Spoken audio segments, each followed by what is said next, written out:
Em mais uma live para trazermos assim a palavra de Deus para todos vocês. Então, como vocês veem aqui hoje no título desse vídeo, conheça a verdade sobre Satanás e a sua origem. Meus amados, hoje nós estamos abertos a perguntas e vocês também irão adquirir respostas sobre essas determinadas perguntas acerca desse assunto. A verdadeira origem de Satanás. Como é que as escrituras apontam para Satanás? Primeiro, há vários pontos aqui que eu vou constatar com todos vocês, usando simplesmente as escrituras. Então, vamos abrir em algo muito, posso dizer, conhecido pelos cristãos, que se encontra também em Ezequiel, capítulo 28. É uma leitura muito conhecida, mas que todos podem ler também em suas casas com as suas Bíblias. Ezequiel 28 diz assim, uma leitura que as pessoas chegam a pensar que está na verdade falando de Satanás, mas que a verdade mesmo é que não tem nada a ver com Satanás. E nós iremos explicar isso agora, nessa live, para que você possa saber o que é que as Escrituras estão apontando para a verdade bíblica. Então, vamos aqui, Ezequiel capítulo 28. Veremos aqui. Bom, primeiro, capítulo 28, do versículos 1 ao 15. Veremos o que diz as Escrituras Sagradas. E veio a minha palavra do Senhor, dizendo: Filho do homem, dize ao príncipe de Tiro, assim diz o Senhor Deus, porquanto o teu coração se elevou e disseste: Eu sou Deus, sobre a cadeira de Deus me assento, e no meio dos mares, e não passas de homem, e não és Deus, ainda que estimas o teu coração como se fora o coração de Deus.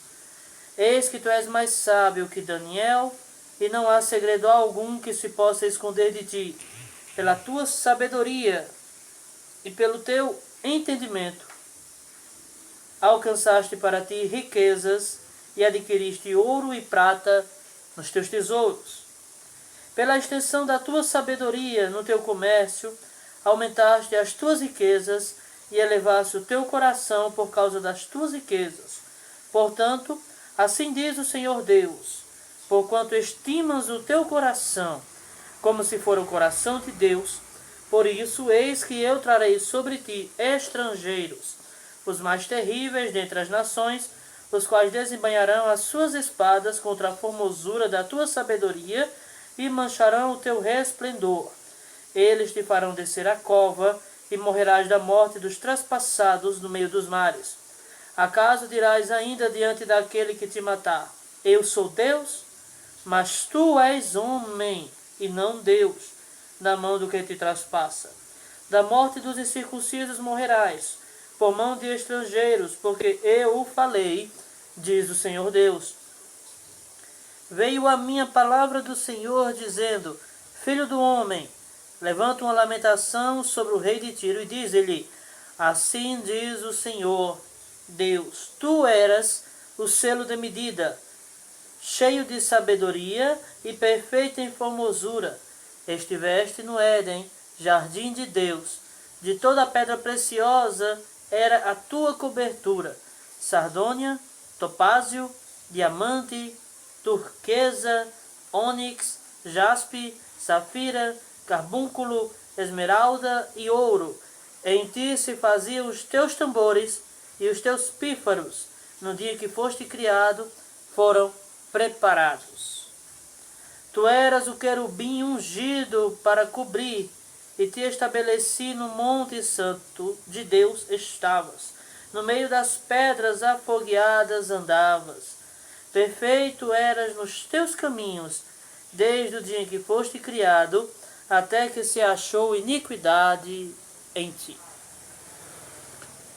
Bem, pessoal, existem aqui alguns pontos nesse texto bíblico que foi lido, que vamos aqui destacar. O primeiro ponto, vemos aqui que o próprio Deus, no versículo 2 de Ezequiel 28, ele já quebra toda e qualquer interpretação de que esteja se referindo a um espírito. Bom, porém, existe aqui nesse texto onde foi lido qualidades e defeitos que as pessoas querem atribuir a Satanás. Porém, existe também momentos em que nós vemos que o profeta não está falando de Satanás, mas aqui ele está se referindo unicamente a um ser humano, ou seja, a um homem. E se ele está apontando para o homem, como então as pessoas querem dizer que aqui trata-se de Satanás? Mais à frente nós iremos entender um pouco sobre isso. Se tratando de Satanás e sua origem, quem então é Satanás? Como podemos aprender das Escrituras sobre Satanás? O que fazer? Quem é? Como saber? Como agir contra ele? Primeiro, Satanás é real. Mas você vai aprender aqui coisas que você nunca imaginou em aprender em algo sobre Satanás e seus demônios. O primeiro ponto é que ele era um homem. Sim, ele era um homem. Se ele era um homem, então ele já era um ser humano, não tinha nada a ver com o espírito. Ok? O segundo ponto, era um exemplo em tudo. Ele era selo de medida. Ora, se esse homem era um exemplo em tudo, então como assim ele era um exemplo? Ele era um homem íntegro, sincero e era usado como exemplo para que os demais o seguissem. Ele era uma pessoa íntegra, que não se corrompia tão facilmente, até finalmente, lá na frente você vai ver no texto, quando ele ouve a vontade de blasfemar, de pecar, de cometer iniquidade. Terceiro ponto, viveu no Éden. Bom, mas que Éden é esse? Seria o paraíso? Não. Se formos pegar todo o contexto, veremos que aqui, na verdade, está se referindo ao Éden do capítulo 27 do mesmo livro de Ezequiel. Vamos ver aqui. Aqui, capítulo 27. Não lembro agora o versículo, mas sei que está aqui no capítulo 27, sobre as vendas que o rei de Tiro fazia ao Éden. Éden, na verdade, é o nome de uma cidade. Cidade essa que apontaria para, assim, seria um símbolo, eu posso dizer assim, do paraíso. Pois essa cidade, ela na verdade tinha grandes riquezas, era abastecida de tudo, não faltava nada, dificilmente existia pobre nessa cidade. Então, quando o profeta Ezequiel fala para o rei de Tiro, dizendo, olha, fostes selo de medida. O que quer dizer isso? Ele foi exemplo em tudo. Ele era exemplo nas atitudes, nas palavras, em sua maneira de agir. E também, se tratando de ainda desse mesmo texto, vamos ver o seguinte, que ele era querubim ungido para guardar. Primeiro, o que é querubim?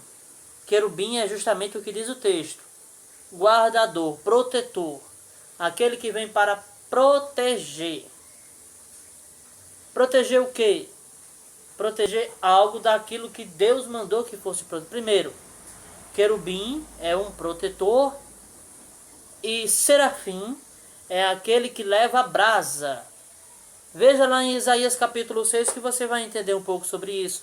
Que Isaías, o profeta Isaías, no capítulo 6, ele viu serafins com tenaz, e na ponta da tenaz existia uma brasa em chamas. Então, vemos aqui que todo o contexto está se referindo a justamente o rei de Tiro. Mas então como entender que o rei de Tiro seria querubim ungido para guardar? Primeiro, o rei de Tiro, ele tinha uma grande força econômica e Tiro, naquela época, na verdade, também era um comércio, não uma cidade. O profeta Isaías, capítulo 23, fala sobre ele, que o comércio de Tiro era o comércio maior do mundo. Era o comércio onde tinha as suas maiores riquezas. E as coisas que eles vendiam até eram vergonhosas, mas que era o maior comércio que tinha se estendido em todo o Oriente. Então, Tiro, na verdade, é um grande comércio. Bom, o rei desse comércio, dessa cidade, onde é o centro de todo esse comércio mundial, ele então se ensoberbeceu ao ver que tinha crescido sobremaneira acima de todas as nações do mundo, pois o seu comércio tinha crescido grandemente. Aí ele começou a dizer: eu sou o Deus da terra. Eu sou o Deus do mundo. Eu consigo tudo o que eu quiser, eu tenho o que eu quero. Nada me impede de conquistar nada. Veio então a soberba em seu coração. Isaías 23, você vai ver isso. Vamos ler comigo? Profeta Isaías, capítulo 23, veremos agora quem é Tiro. Quem era Tiro? Profeta Isaías 23 diz assim: peso de Tiro, uivai, navios de Tarsis, porque está assolada, a ponto de não haver nela casa nenhuma, e de ninguém mais entrar nela. Desde a terra de Quitim lhe foi isto revelado. Calai-vos, moradores da ilha, vós, a quem encheram os mercadores de Sidom, navegando pelo mar. E a sua provisão era a semente de Sior, que vinha com as muitas águas, a ceifa do Nilo, e ela era a feira das nações. Envergonha-te, ó Sidom, porque o mar, a fortaleza do mar, fala, dizendo: eu não tive dores de parto, nem dei à luz, nem ainda criei jovens, nem eduquei virgens. Como quando se ouviram as novas do Egito, assim haverá dores, quando se ouvirem as de Tiro. Passai a Tarsis, clamai, moradores da ilha. Esta, porventura, a vossa cidade exultante, cuja origem é dos dias antigos, cujos pés a levaram para longe a peregrinar? Quem formou este desígnio contra Tiro, distribuidora de coroas, cujos mercadores são príncipes e cujos negociantes são os mais nobres da terra? O Senhor dos Exércitos formou este desígnio para denegrir a soberba de toda a glória e envelhecer os mais nobres da terra. Sim, meus queridos, Tiro distribuía coroas, distribuía autoridade de reis, distribuía poder para as pessoas. Então, quem era Tiro? Apenas um comércio. Por sinal, o maior comércio do mundo, onde dentro desse comércio existia a grande soberba do dono desse mesmo comércio, exatamente na cidade de Tiro. Então vamos ver aqui um outro ponto. Era querubim ungido para guardar. Eu já expliquei esse ponto aqui. E o quinto ponto: era perfeito, até que se achou iniquidade nele.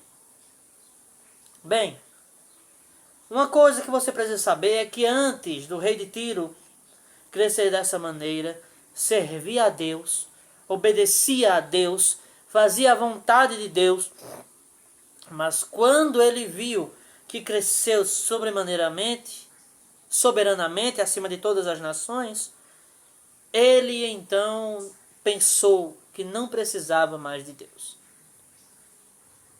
pois já tinha conquistado aquilo que ele queria. Vamos ver então quem seria o querubim ungido para guardar o Éden. Bom, se esse querubim ungido, na verdade, não é o rei de Tiro, quem poderia ser então? Vamos ver. Gênesis, capítulo 2, versículo 15. Gênesis 2,15 vai responder essa pergunta. Veja você o seguinte. Diz assim: E tomou o Senhor Deus o homem e o pôs no jardim do Éden para o lavrar e o guardar. Bom, mas então, quem é o guardador do Éden? Quem foi o guardador do Éden? Na verdade, foi Adão. Adão que era o guardador do Éden. Deus colocou Adão para proteger o Éden.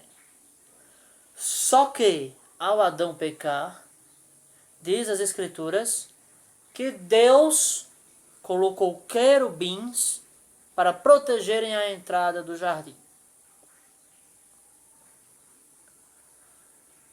Vamos dar continuidade aqui. Outro texto, usado também por muitos teólogos, para falar que está afirmando sobre Satanás, é ainda Isaías, capítulo 14, dos versículos 8 ao 20. Bom, de preferência, vamos ler aqui o capítulo todo. É uma leitura um pouco extensa, mas não vou ler ele todo para não cansar vocês também. Mas vamos a partir do versículo 8. E nós iremos ver de quem está falando esse texto bíblico de Isaías 14. Isaías capítulo 14, versículo 8. Até as faias se alegram sobre ti, e os cedros do Líbano, dizendo: Desde que tu caíste, ninguém sobe contra nós para nos cortar. Veja que aqui essa pessoa parecia ter um grande poder, e desde a queda dessa pessoa, nada mais de ruim aconteceu. Ou seja, ele caiu de um certo nível.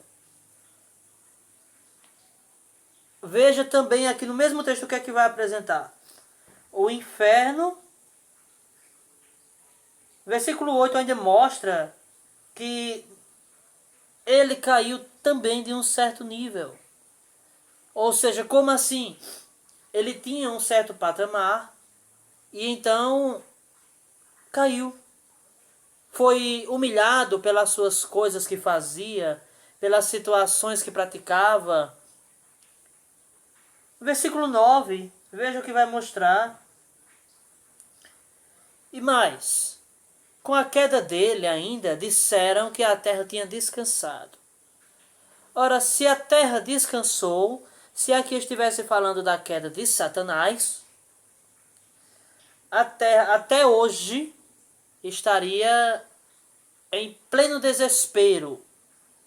Mas, como a terra está aqui de acordo com esse texto, calma, então isso já vai tirar totalmente a possibilidade de ser Satanás. Pois sabemos que Satanás caiu do céu. Sim. Se ele caiu, como é que então pode haver paz? Esse aqui não está se referindo a Satanás. Vamos ver aqui, versículo 9, veja o que diz. A sepultura ou inferno ficou perturbado para ir ao encontro dele. Após ele caiu, o inferno inteiro ficou perturbado para ir encontrá-lo. Por que perturbado? Porque esse homem também dava assim grande trabalho, se posso dizer assim, aos espíritos malignos. Sexto ponto. Vamos ver aqui o que diz as Escrituras. Versículo 9. O inferno desde o profundo se turbou por ti, para te sair ao encontro na tua vinda. Despertou por ti os mortos e todos os chefes da terra, e fez levantar dos seus tronos a todos os reis das nações. Primeiro ponto. O inferno se perturbou para ir encontrá-lo. Segundo ponto, os mortos ressuscitaram com a chegada dele. Aí então que a gente vai ver um pouco sobre aonde que está esse texto que mostra que os mortos ressuscitaram quando ele chegou. Mateus, vamos abrir aqui em Mateus capítulo 27. Evangelho segundo São Mateus, capítulo 27, versículo 50 ao 52. Diz assim: E Jesus, clamando outra vez com grande voz, rendeu o espírito, e eis que o véu do templo se rasgou em dois, de alto a baixo, e tremeu a terra, e fenderam-se as pedras. Versículo 52. E abriram-se os sepulcros, e muitos corpos de santos que dormiam foram ressuscitados. Coincidência? Será? Porque de acordo com Isaías 14:9, com a queda desse homem, os sepulcros foram abertos. Os mortos despertaram. Coincidência? Veremos mais para frente se é ou não. Vamos aqui para o nosso próximo ponto.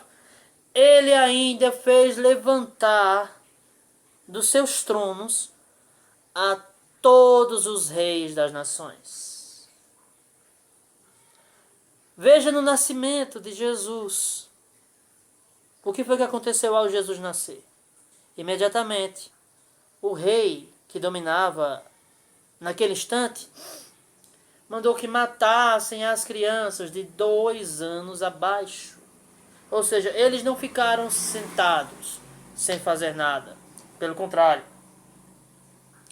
se levantaram dos seus tronos e tomaram atitude, pois sabiam que diante deles estaria o novo rei que dominaria a nação de Israel, mais cedo ou mais tarde.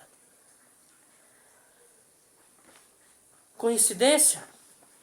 Veremos mais para frente. Vamos aqui pegando mais alguns indícios para ver de quem realmente está se referindo esses textos. Ele despertou todos os príncipes e fez todos se levantarem dos seus tronos, todos os reis das nações. Agora veja o seguinte, versículo 10. Estes todos responderão e te dirão: tu também adoeceste como nós, e foste semelhante a nós. Já foi derrubada na sepultura a tua soberba, com o som das tuas violas. Os vermes debaixo de ti se estenderão, e os bichos te cobrirão. Meus queridos, os pontos aqui que eu quero deixar claro é o seguinte. Ele foi acusado de ter caído do céu. E onde é que podemos ver isso? Jesus foi acusado disso? Foi. Você quer ver? E o próprio Jesus declarava que ele vinha diretamente do céu. Como assim? Você vai ver agora. João, o Evangelho segundo escreveu João, capítulo 5. Veremos aqui. Evangelho de João, capítulo 5. Vamos ver aqui o que é que diz. Versículo 5, versículos 17 e 18. E Jesus lhe respondeu: meu Pai trabalha até agora, e eu trabalho também. Por isso, pois, os judeus ainda mais procuravam matá-lo, porque não só quebrantava o sábado, mas também dizia que Deus era seu próprio Pai, fazendo-se igual a Deus. Jesus, ele declarou ser o pão vivo que desceu do céu. Sim, ele é o pão vivo que desceu do céu. Então, essas partes que eu tenho passado aqui para vocês, sobre a verdadeira origem, aonde que está lá em Ezequiel 28 e Isaías 14, se fala ou não de Satanás, você vai entender que, se tratando de Bíblia, as Escrituras são claras. Jesus é o pão vivo que desceu do céu. Ele mesmo que veio do céu. Então, ele foi acusado de ter caído do céu. Próximo ponto. Ele foi chamado de estrela da manhã. Ou seja, Lúcifer. E aonde que Satanás, em algum momento, recebeu esse título dentro das Escrituras? Primeiro, se tratando de Bíblia, podemos ver que várias passagens mostram Jesus como a estrela da manhã. E uma delas é justamente Pedro. Pedro mostra que Jesus é a estrela resplandecente. Mostra que Jesus é a estrela da alva, a poderosa estrela da manhã. E onde é que Pedro fala isso? Vamos ver lá. 2 Pedro, capítulo 1, versículo 19. 2 Pedro 1, 19, diz assim: temos muito firme a palavra dos profetas, a qual bem fazeis em estar atentos, como a uma luz que alumia em lugar escuro, até que o dia amanheça, e a estrela da alva apareça em vossos corações. Então o apóstolo Pedro, ele tem Jesus como a estrela da alva, ou estrela da manhã. Por incrível que pareça, Pedro chama Jesus de Lúcifer, de estrela da manhã. Então vamos dar continuidade. Ele foi acusado de dizer que subiria ao céu sendo semelhante ao Altíssimo. E onde é que podemos ver isso? Lucas, capítulo 24. Vamos lá?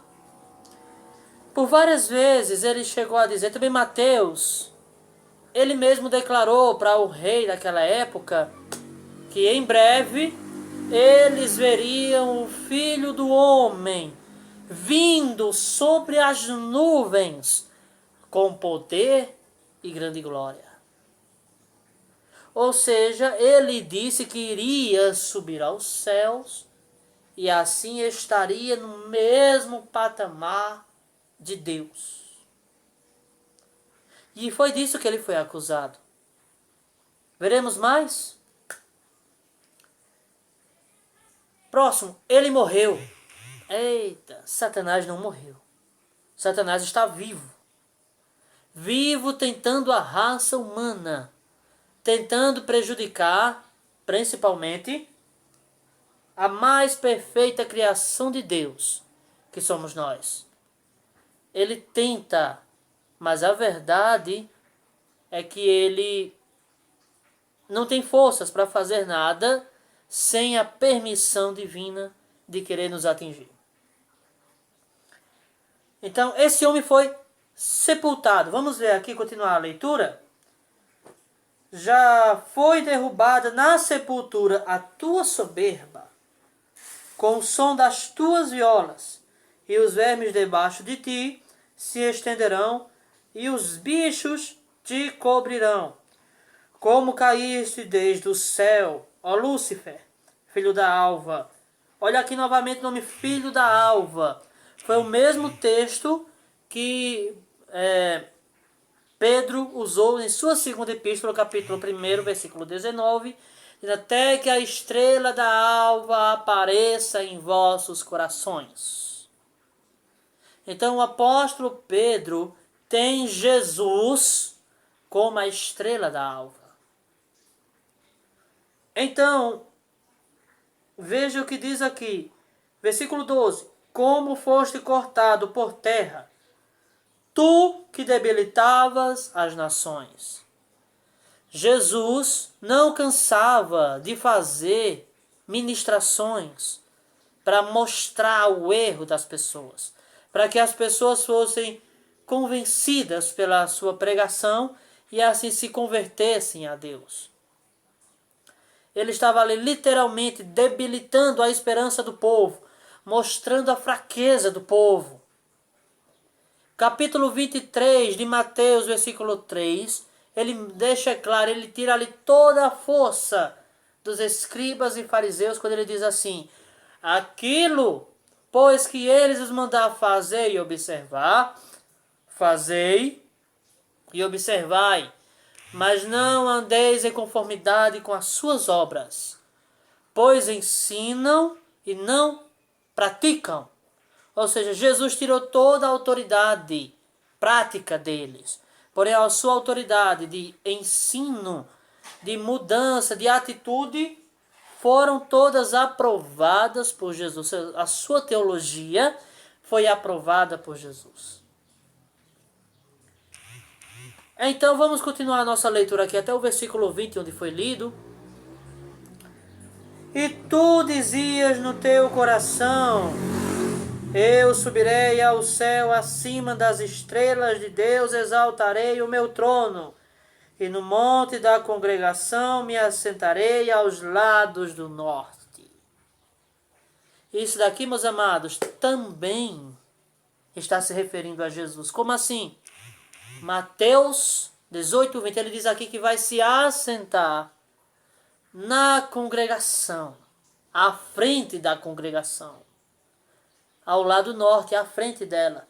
Mateus 18, 20, está escrito: onde estiverem 2 ou 3 congregados em meu nome, eu estarei ali no meio. Então vamos continuar aqui, vamos pegar mais evidências. Se isso aqui não é o suficiente, vamos examinar até o versículo 20, que foi até onde foi lido aqui.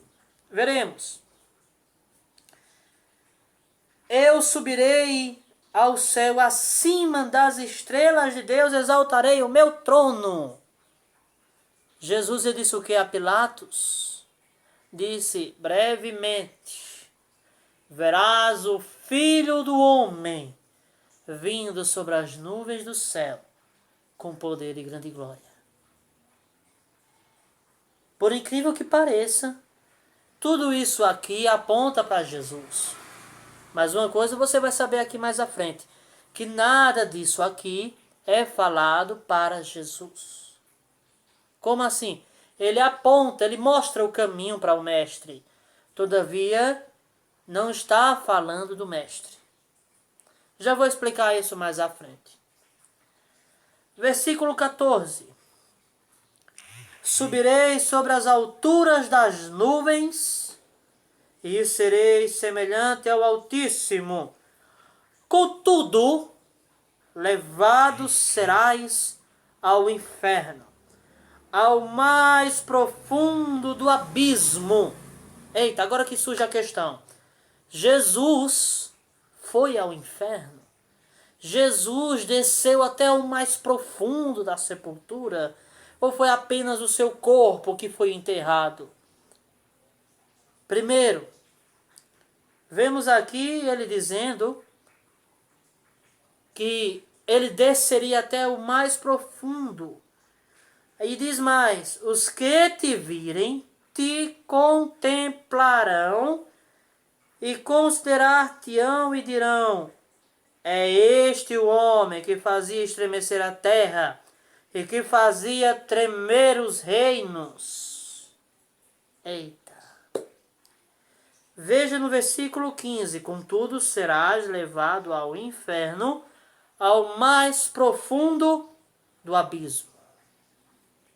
O apóstolo Pedro fala sobre isso. Vamos lá para a epístola de Pedro.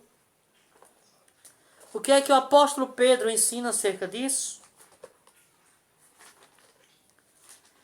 Pedro, ele fala sobre justamente esse episódio de Jesus ter literalmente descido ao inferno. Como assim? Vamos ver aqui agora.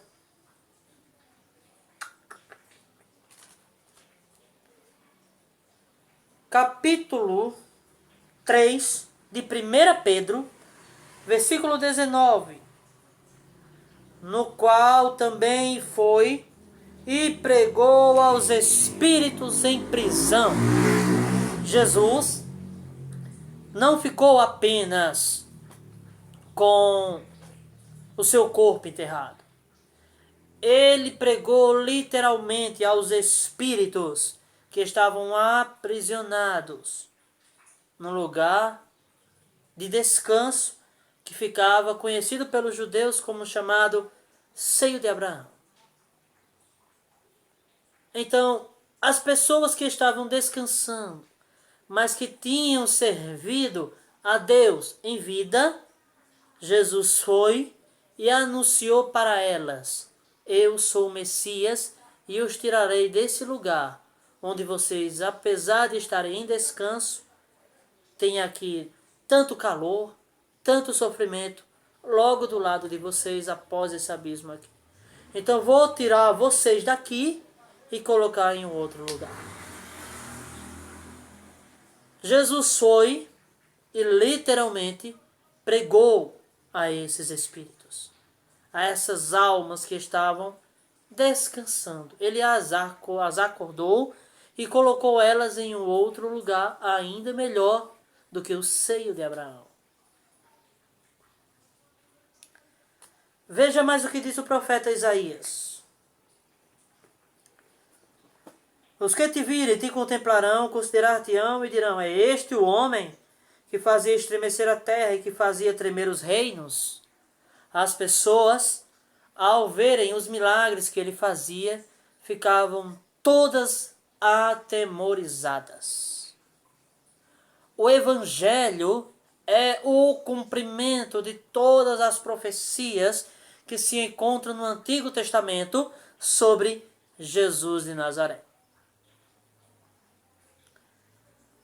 que punha o mundo como deserto e assolava as suas cidades, que não abria a casa dos seus cativos.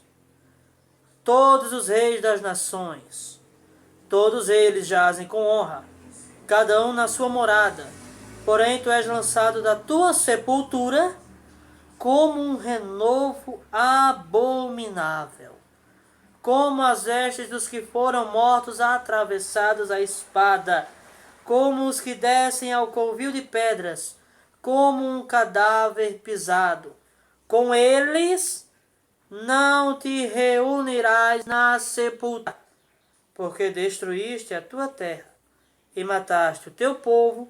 A descendência dos malignos não será jamais nomeada. Versículo 18.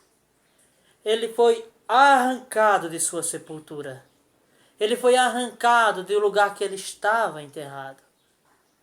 Então, todos esses pontos são eles que mostram, que apontam para Jesus. Veja mais. Tu és lançado da tua sepultura, versículo 19, como um renovo abominável, como uma coisa surpreendente, um algo sobrenatural, um algo inexplicável. E diz mais aqui o profeta, que ele não se ajuntaria com os que foram mortos, ou seja, não ficaria uma eternidade com aqueles que foram mortos à espada. Com aqueles que foram mortos em desobediência à vontade de Deus. Ele não se ajuntaria com eles. Pelo contrário, ele ficaria vivo eternamente. Então, vemos aqui que tanto o profeta Ezequiel quanto o profeta Isaías não estão falando de Jesus, quer dizer, de Satanás, mas sim de Jesus. Ezequiel 28 e Isaías 14, Ezequiel 28 é uma alegoria a Jesus, porém fala-se sobre o rei de Tiro. E Isaías 14 também é uma alegoria para Jesus, porém fala-se do rei da Babilônia. Você for ler todo o contexto, a partir do versículo 1, você vai ver Deus dizendo que esse contexto aqui é totalmente para o rei da Babilônia, que ele também tinha se ensoberbecido por conta de sua soberba, de suas riquezas, de todo o seu poder. Então Deus o abateu. Outra coisa, o Senhor Jesus Cristo que é o centro desses textos bíblicos. Então, em Cristo, cumpriu-se a profecia de Salmos 16, 10. Vamos lá para Salmos 16, 10. Salmos 16, 10 diz assim: Pois não deixarás a minha alma no inferno, nem permitirás que o teu santo veja decomposição. O corpo de Jesus não foi decomposto, pelo contrário. O profeta Isaías disse que os vermes ficariam ao seu redor, iriam cobri-lo. E realmente foi o que aconteceu. Na sepultura, Jesus, ao estar enterrado em sua sepultura, os vermes estavam ao redor do seu corpo, mas nenhum deles pôde devorar a sua carne. E esse mesmo texto é citado em Atos 2, 31. Vamos lá para Atos dos Apóstolos 2, 31, que os apóstolos citam esse texto para querer mostrar acerca do que falou o salmista Davi sobre o nosso Senhor. Atos 2, 31 diz assim: Nesta previsão, diz-se da ressurreição de Cristo, que a sua alma não foi deixada no inferno, nem a sua carne viu a corrupção. Então, meus queridos, veja os cumprimentos das profecias em Jesus Cristo. Por incrível que pareça, Jesus, você talvez agora possa se espantar com o que eu vou lhe dizer. Mas não se espante. No próximo vídeo, eu irei explicar quem é, na realidade, Satanás. Estou explicando aqui logo. Você vai ver, no próximo vídeo não, nesse vídeo agora. Estamos aqui para aprendermos sobre a origem de Satanás. E é isso que vocês irão aprender. Ora, se Jesus é a estrela da alva, o Lúcifer, o portador da luz, pois a palavra Lúcifer significa justamente portador da luz ou senhor da luz. Lúcifer é portador da luz. Entenderam? Então, Jesus, ele foi, posso dizer, esse verdadeiro Lúcifer. Não estou dizendo que ele seja Satanás, não. Ah, mas Satanás tinha esse título? Tinha. Tinha, mas não tem mais. Esse título jamais pode ser dado a Satanás. Ele perdeu esse título, não tem mais o mínimo direito de receber o título de Lúcifer. Pelo contrário. Textos bíblicos mostram que Satanás, ele é, na verdade, uma ferramenta usada por Deus para manifestar a sua ira sobre a raça humana. Porém, Satanás também tem consciência própria, tem livre-arbítrio. Se você não sabe, fica sabendo, ele tem livre-arbítrio. Mas então como é que Deus manifesta a sua ira através das mãos de Satanás? É o oposto de Deus. De acordo com João, nas epístolas, você vai ver o apóstolo João dizendo: Deus é amor e nele não há maldade. Se em Deus não há maldade, como então Satanás pode ser uma ferramenta da ira de Deus? Se Deus não se ira? Simples. Quando você se afasta de Deus, o Espírito Santo sai de você. Isso faz com que você fique sujeito às astutas ciladas do inimigo.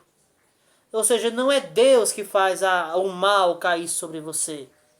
É Satanás que aproveita de sua fraqueza para querer lhe derrubar. De acordo com o Salmo 91, está escrito dizendo da seguinte forma: aquele que habita no esconderijo do Altíssimo, a sombra do Onipotente descansará. Ou seja, aquele que está obedecendo a Deus, que esconderijo é esse? É a sua palavra. É a sua vontade. É aquilo que ele nos ensina. Uma vez que você se dedica para Deus, ele te protege. E nada de mal te acontece. Porque Satanás, ele se aproveita do teu momento que você se afasta para poder te atingir. Então é preciso que você fique forte na presença de Deus.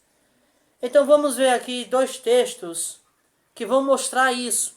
Primeiro texto, 1 Crônicas, capítulo 21, versículo 1. Vamos lá. 1 Crônicas 21, primeiro. Veremos o que diz aqui. Então, Satanás se levantou contra Israel e incitou Davi a numerar a Israel. Aqui diz que foi Satanás que quis obrigar Israel a pecar através de Davi. Só que outro texto encontra-se em 2 Samuel, capítulo 24, versículo 1. Vamos lá. 2 Samuel 24, 1. Diz assim: e sucedeu que voltando Saul... Não, aqui, perdão. 2 Samuel, pelo 1 Samuel, é 2 Samuel 24, 1. Isso. E a ira do Senhor se tornou a acender contra Israel e incitou a Davi contra eles, dizendo: vai, numera Israel e a Judá. E agora? Foi Satanás que fez com que Davi pecasse? Ou foi a ira de Deus? Bom, na verdade, as duas coisas. Satanás é um instrumento da ira de Deus. Ou seja, Satanás ele está vivo com a intenção de castigar aqueles que desobedecem a Deus. Aqueles que preferem simplesmente ficar longe de Deus. Aqueles que ficam perto de Deus, Satanás não tem poder sobre eles. Foi o que Jesus Cristo disse. Jesus ele disse o seguinte: se vós permanecerdes em minha palavra, e a minha palavra permanecerdes em vós, pedireis tudo quanto quiserdes, e lhe será feito. Até Jesus teve livre-arbítrio para desistir quando ele bem entendesse de sua obra. E a prova foi tanta que para testar esse livre-arbítrio, se era realmente o que Jesus tinha colocado em primeiro lugar, ao chegar em pleno deserto, Mateus 4, Satanás o tentou, porém Jesus não cedeu a uma só palavra do que Satanás tinha dito em sua mente. Então Satanás é um instrumento da ira de Deus para castigar os desobedientes. Ou seja, é da natureza dele. Ele se rebelou algum dia? Sim, se rebelou. Porque se não houvesse havido essa rebelião, se as escrituras aparentemente não apontam para essa rebelião, como então entender? Primeiro, as escrituras dão indícios que houve sim essa rebelião.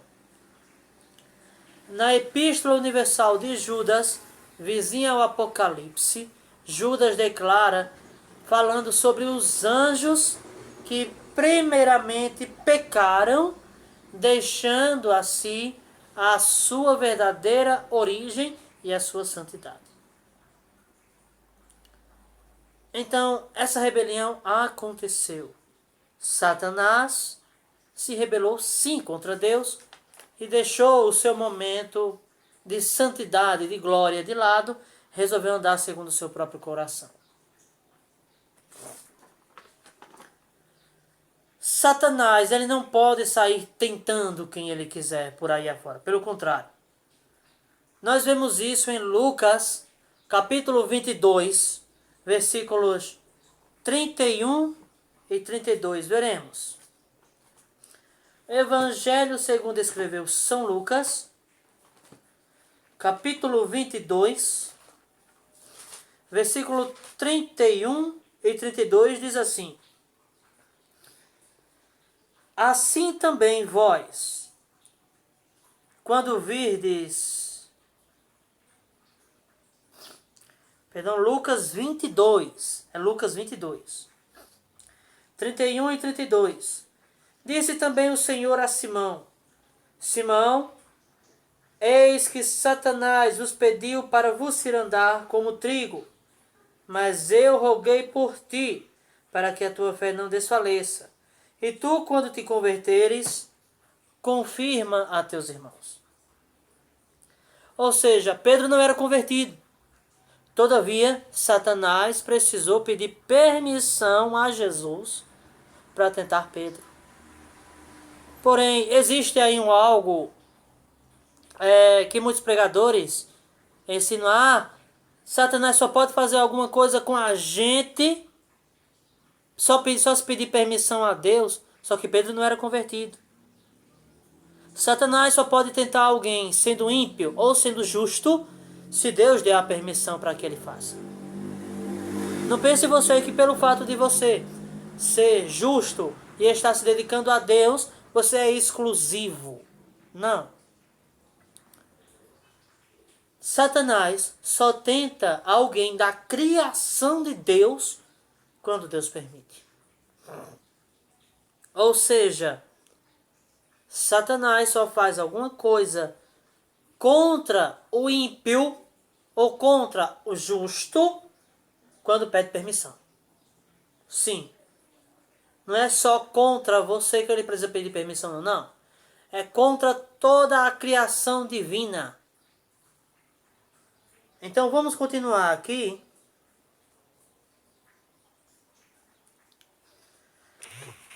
Outra coisa. Satanás, ele também é um príncipe. Veja isso em João 12:31, João 14:30, João 16:11 e Efésios 2:2. De acordo com Isaías 45, versículo 7, Deus criou o mal. Aí as pessoas, esse aqui foi o mal circunstancial. Não. Esse aqui foi o mal em si, com a intenção de fazer com que o homem escolha entre seguir o seu coração ou seguir o coração de Deus. O mal foi criado para que o homem tenha liberdade de escolha entre servir aos seus desejos ou aos desejos de Deus. Ou seja, Deus criou o mal com a intenção unicamente de fazer você escolher entre ele ou entre Deus. A escolha é sua. O diabo nunca foi bom. Veja o que diz 1 João 3:8. Se por incrível que pareça, o diabo, desde a criação do mundo, ele nunca foi bom. Mas houve sim um momento de bondade antes da terra ser criada. Então veja aqui 1 João 3:8. Jesus também ele declara lá nos evangelhos que Satanás ele peca desde o princípio do mundo, da criação humana. Nos textos que eu citei aqui de João, você vai pegar mais atrás, você vai anotando aí os textos. 1 João capítulo 3, versículo 8.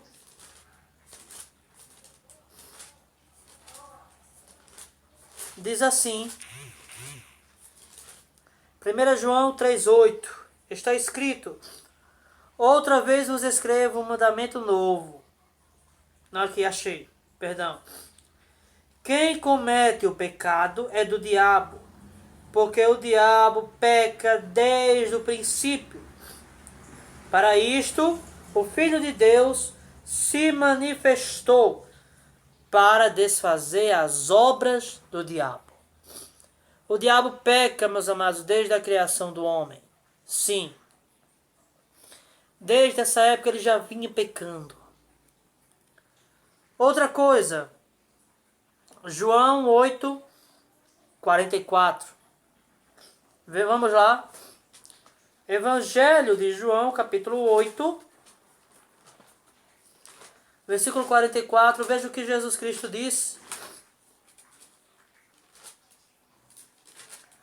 Ele diz o seguinte: vós tendes por pai ao diabo, e quereis satisfazer os desejos de vosso pai. Ele foi homicida desde o princípio, e não se firmou na verdade, porque não há verdade nele. Quando ele profere mentira, fala do que lhe é próprio, porque é mentiroso e pai da mentira. Ele nunca se firmou na verdade. Dentro dele não há verdade para essa firmeza.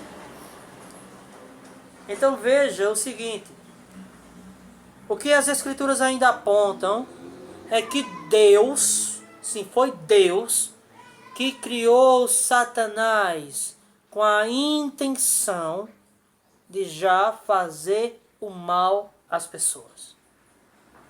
Só que para que esse mal?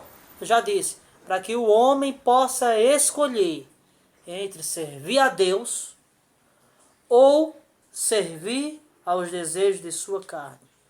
Isaías, capítulo 54, versículo 16, mostra isso. Vamos lá? Isaías 54, 16 diz o seguinte: Eis que eu criei o ferreiro que assopra as brasas no fogo e que produz a ferramenta para a sua obra. Também criei o assolador. Para o quê? Destruir. Meus queridos, Deus, Ele é misericordioso e piedoso. As Escrituras apontam que Satanás posso dizer, a manifestação da ira de Deus. Que quando Deus se afasta do homem, o homem automaticamente fica desprotegido. Então, meus amados, para não perdermos a nossa proteção, devemos buscar a Deus acima de qualquer coisa. Sermos sinceros com Deus. Ele é quem vai nos dar força e alegria, sim, para fazermos a sua vontade e tudo que Ele pede de nós.